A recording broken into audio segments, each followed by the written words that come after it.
And right now, Emily Richards is back in the kitchen, professional home economist, and we are continuing to cook with turkey. And Emily, we're now making sloppy toms. But one quick note, Jeff forgot to do something in this last recipe in the pizza pasta, turkey pizza pasta. And thank you for filling in for him and cutting up the sausages.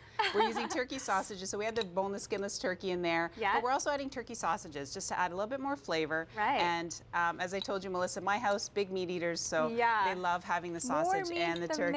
And you can get different sizes and different flavors of turkey sausage. So, you know, whatever you find, add it. And it just adds that nice kind of different little bit of flavor to it, which is nice. And now you already cooked those sausages, so we just have to pop it in. So yeah, just put the lid on it, and you know, 8 hours from now, you guys will have another batch of turkey pasta. All right, now we're also making sloppy toms here this morning with ground turkey.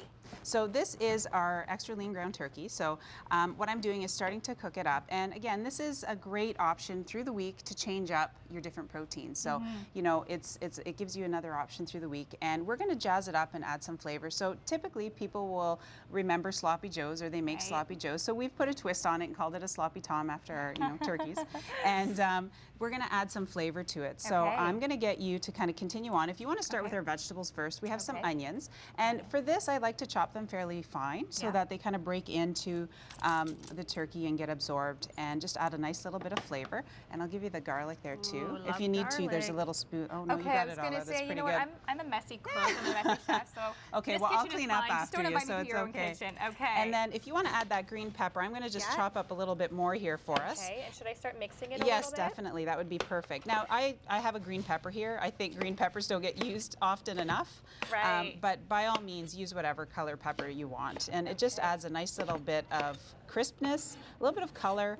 And if you wanted to, change it up a little bit and add some mushrooms or zucchini. You know, whatever your family will eat, it's totally up to you. And what's wonderful about the turkey website, Ontario Turkey's website, makeitsuper.ca, we have actually a kid-friendly section.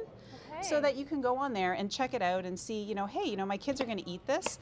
And it's really easy to make. And then, as I was telling Jeff, I love getting the kids in there and involved. So you can be my kid today, Melissa. Okay, sounds great.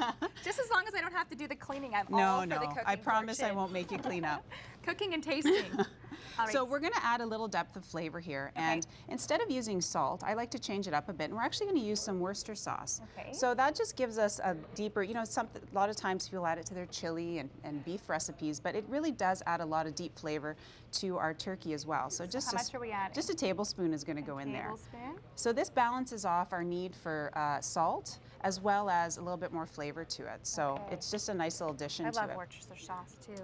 And I'm going to add, because I really do like having a bit of heat, so I'm going to add a little bit of hot pepper flakes in there. But you could use black pepper here if you wanted to, or leave the pepper out entirely. It's totally up to you. And I mean, the turkey cooks pretty fast, so how long would this take total prep time? I would say in total about 10 minutes.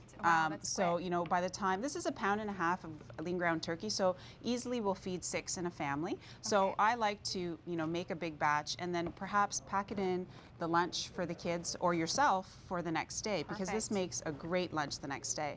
So we're going to use our chili sauce, so that goes in there as well. And would you add it in before the turkey's fully cooked still? Well, this one's just about done, so you can add it, because what we want to do is actually simmer it in the chili sauce, and the reason why is the turkey's going to absorb that chili sauce flavor.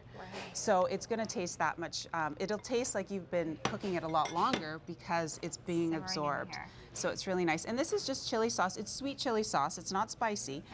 So if you make your own chili sauce, which now would be the season, with tomatoes and peppers, this would be a great place to use it. So bringing in a little bit of kind of homemade flavor to it. We're almost out of time. All right, well then we'll secretly do this. We'll go like this, and ta-da, it's ready to go. Beautiful. And this is where you can totally have fun. Traditionally on bread, but I'm going to let you pick if you want a taco shell or and this is a what thinner I was saying, bun. The great thing about this, you say, you know, this is a traditional way of showing it. However, if you are gluten-free like myself, you can put it on a taco. That's right. So, you know, have fun and have a few different options for your family, and, you know, they can pick and choose just like that. And it's still a sloppy tom. Can't wait to dig into this. Stay with us. We have lots more. Well, actually, we're going to wrap up the show when we come back, and I see Jeff coming in. Take a bite, Melissa. Come on. Oh, wait. Here we go. It's sloppy. Oh, it's destroyed. That's for calling me out on my earlier segment of not getting the sausage in. We're back in